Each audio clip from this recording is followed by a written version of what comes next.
All right, I want to talk about the show Eric because I was really excited for this show and I am so disappointed. So if you have seen the show, I want this to be a spoiler talk, a post-game discussion. If you haven't seen the show, I'm going to try and make this video accessible to you so you can still keep up and basically explain why you shouldn't check out the show.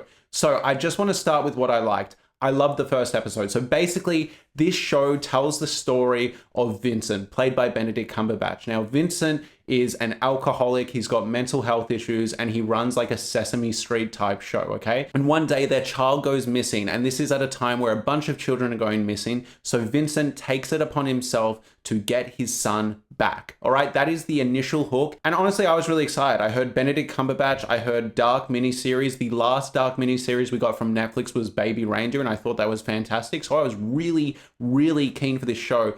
What the fuck happened? This is a total disaster of a miniseries. And I really want to get into why, because the first episode I absolutely love. So the first episode, the child goes missing. You've set up all these interesting ideas. You set up the unhappy marriage. You set up the strained dynamic between Vincent and his wife and the child. You've set up all these fantastic ideas. You meet the detective, who in episode 1 is a really great and fascinating character. And then the episode ends with Vincent, the dad, having an imaginary friend show up, all right? And the imaginary friend is named Eric, and this is a character that his son created for his show before he went missing. Totally fascinating idea. I love the way they introduce Eric. It's so exciting because up until then, it's a really normal missing child show. There's no real kind of out there ideas. And then in the last scene, this imaginary giant, like Sesame Street looking monster shows up. It's such a cool idea. You know, I love this sort of creative, inventive, out of the box storytelling.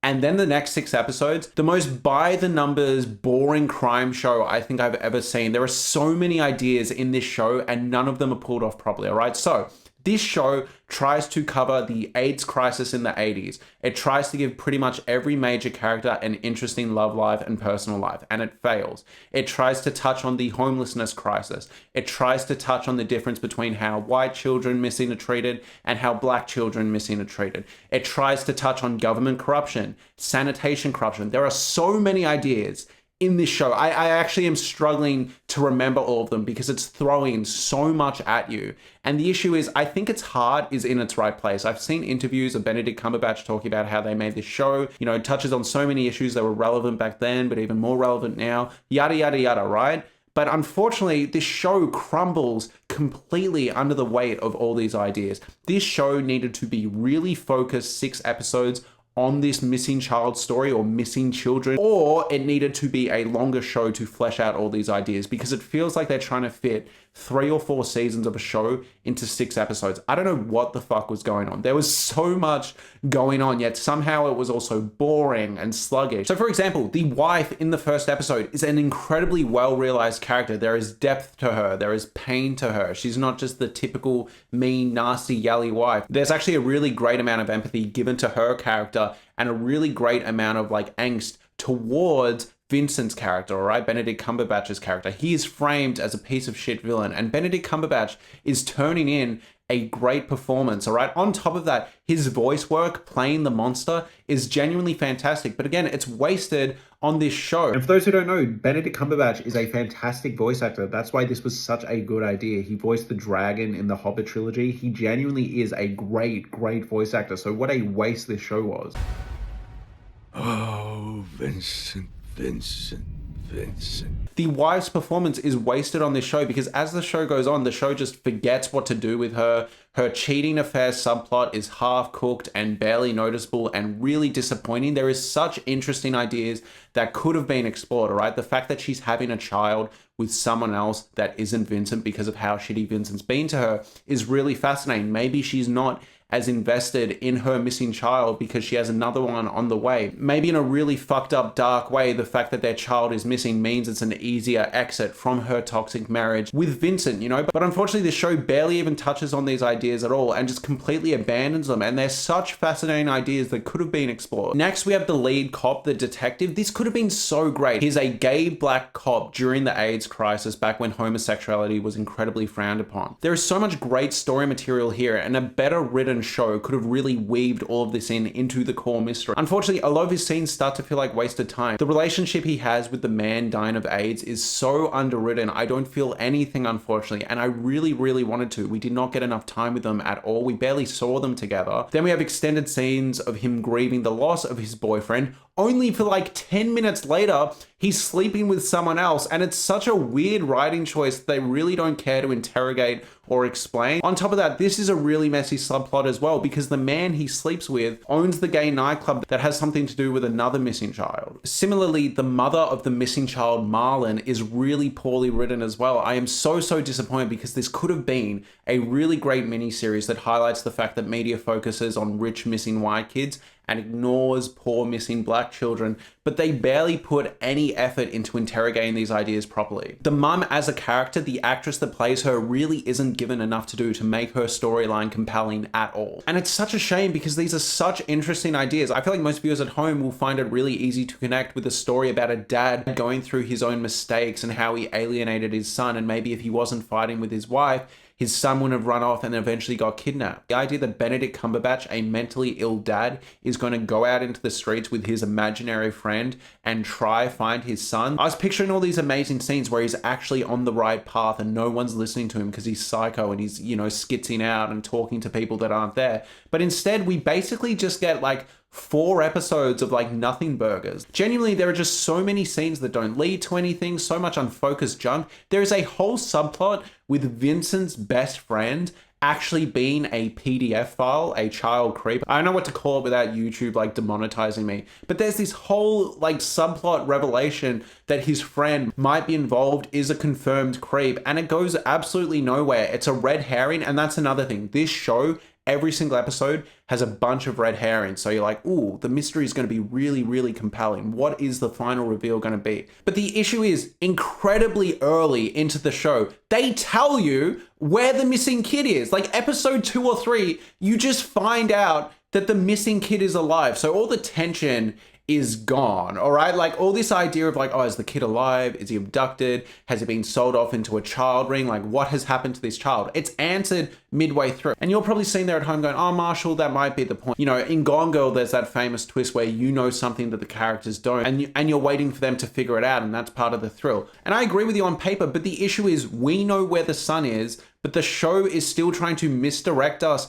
and give us red herrings and give us ideas of who could have been involved. It's like we know what happened. The kid ran off with his homeless friend that he used to hang out with on the street because he didn't want to be around his abusive household. Why is the show trying to misdirect us with child creeps and all these other ideas of who it could have been when it's like, we know exactly what happened. Like what the top of that, I do get the idea that maybe the point of the show was, oh, you thought you were going to watch a show about a missing white child, but the real missing child mystery is the actual black child. But it's like, that isn't given enough time to be compelling. And the ending to that is so clunkily delivered, and it doesn't intersect with the main plot lines that the show thinks it does. And look, I know on paper that maybe the clever idea, the wraparound that this show is doing is Vincent and his wife are in an abusive relationship, and then the kid ran away, and when the kid ran away, that led to a bunch of kind of snowball effects that expose the corruption of the city. I get that is what they are going for. However, the idea that Edgar, the child running away from home,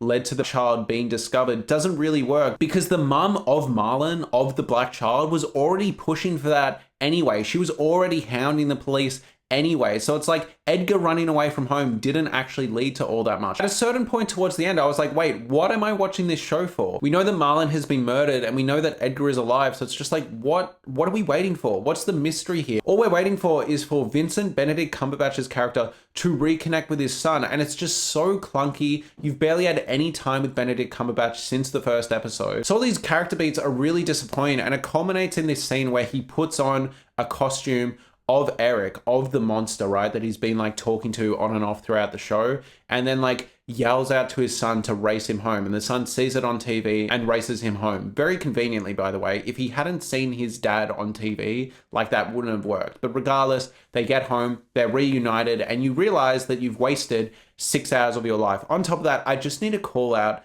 some of the lines in this show. So as I established before, Benedict Cumberbatch works as like a puppeteer for like a Sesame Street type show. There is literally a point, where someone goes, you know, the reason people like puppets is because they can say what we can't. They can say what we really think. And I was like, oh God, oh God. And then there's another point where Benedict Cumberbatch's character is having an argument with like the television producers of his Sesame Street show. And I don't know, like his dad storms in and like tells them off or something like that. And he whispers to them like, who's the puppet now, bitch? Like, are you serious? What is the writing here? And I think the most disappointing thing is this really interesting idea of Benedict Cumberbatch walking around with this imaginary monster, this practical effects, real life Sesame Street monster, is so visually cool. There are so many cool shots where he's just standing there with this monster and you're probably watching at home going, wow, I need to check out this show. This is so visually striking. You get maybe 10 minutes of that in the entire show. Like, why did we not get more of it? We barely got Benedict Cumberbatch actually like looking around for his son. There was just so much wasted time and this show just like completely fell apart. Like the last 3 episodes were a genuine slog. It's such a shame because so much effort was put into the music, into the set design, and there's so many moments where I'm like, oh, that could have been good. Also, the child actor of the missing child sucks.